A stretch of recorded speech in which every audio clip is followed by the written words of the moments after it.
नमस्कार, जनमत मराठी बातमीपत्रात आपलं स्वागत। सुरुवातीला पाहूया ठळक घडामोडी। मालेगाव तालुका हद्दीत 10 लाख रुपये किमतीच्या बनावट चलनी नोटा जप्त, परराज्यातील 2 आरोपी अटकेत। मालेगाव तालुका पोलिसांची उल्लेखनीय कामगिरी। नाशिक ग्रामीण जिल्हा पोलीस अधीक्षक बाळासाहेब पाटील यांनी आदेशित केल्याप्रमाणे जिल्ह्यातील अवैध व्यवसायांमुळे उच्चाटन, सराईत गुन्हेगारीस प्रतिबंध तसेच राज्य व राष्ट्रीय महामार्गावरून होणारी अवैध तस्करी रोखण्यासाठी पोलीस ठाणे-निहाय कारवाई करण्यात येत आहे। त्या अनुषंगाने मालेगाव तालुका पोलीस ठाण्याचे अधिकारी व अंमलदार यांनी रात्रगस्त पेट्रोलिंग दरम्यान मुंबई-आग्रा महामार्गावर परप्रांतीय 2 इसमांवर छापा टाकून 10 लाख रुपये किमतीच्या बनावट चलनी नोटा जप्त केल्या आहे। दिनांक 29/10/2025 रोजी मुंबई-आग्रा महामार्गावर काही संशयित इसम एका बॅगमध्ये बनावट चलनी नोटा कब्जात बाळगून विक्री करण्याच्या उद्देशाने येणार असल्याची गोपनीय माहिती मालेगाव तालुका पोलीस स्टेशनचे अधिकारी व अंमलदार यांना मिळाली होती। त्यानुसार मालेगाव तालुका पोलीस स्टेशन हद्दीत पोलीस पथक पेट्रोलिंग करीत असताना मुंबई-आग्रा महामार्गावरील A1 सागर हॉटेल समोर 2 इसम संशयास्पदरित्या आढळून आले। सदर दोन्ही इसमांच्या हालचालींवर संशय आल्याने त्यांना थांबवून विचारपूस केली असता त्यांनी आपली नावे खालीलप्रमाणे सांगितली।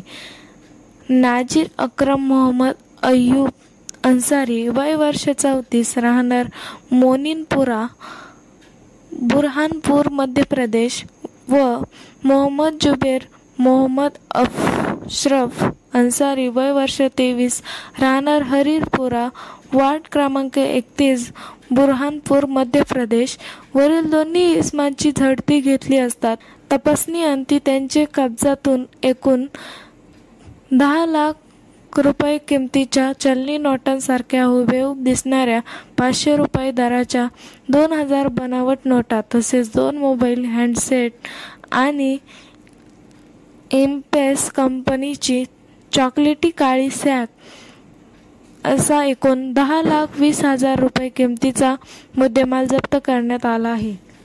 29 तारखेला मालेगाव तालुका पोलीस स्टेशनच्या हद्दीमध्ये मुंबई-आग्रा महामार्गावर A1 सागर या हॉटेलच्या समोर 2 संशयित व्यक्ती या आमच्या पेट्रोलिंग पार्टीला आढळल्या। त्यांच्याकडील एका बॅगमध्ये झडती घेतली असता त्याच्यामध्ये साधारणतः 10 लाख रुपयाचा मुद्देमाल हा मिळून आलेला आहे। 500 रुपयाच्या 2000 नोटा त्या ठिकाणी होत्या। त्याचं व्हेरिफिकेशन केले असता त्या संपूर्ण नोटा ह्या बनावट असल्याचे निदर्शनास आलेले आहे। हे 2 व्यक्ती नजीर अन्सारी आणि मोहम्मद अन्सारी हे बऱ्हाणपूर, मध्य प्रदेश या ठिकाणचे रहिवासी आहेत। यांच्या कब्जातून संपूर्ण मुद्देमाल आणि 2 मोबाईल फोन हस्तगत करण्यात आलेले आहेत। या नोटा मध्य प्रदेशपेक्षा इतर राज्यातून आणलेल्या असाव्यात असा आतापर्यंतच्या तपासामध्ये काही गोष्टी समोर आलेल्या आहेत। त्यांनी हा मुद्देमाल याच मालेगावच्या ठिकाणी किंवा नाशिक जिल्ह्यामधील एका व्यक्तीला देण्यासाठी त्यांनी या ठिकाणी आणला होता अशी माहिती समोर येत आहे। याबाबत मालेगाव तालुका पोलीस स्टेशनला गुन्हा दाखल करण्यात आलेला आहे। पोलीस स्टेशनचे प्रभारी अधिकारी प्रीतम चौधरी याबाबतचा अधिक तपास करत आहेत। आरोपींना 8 दिवसाचा PCR मिळालेला आहे।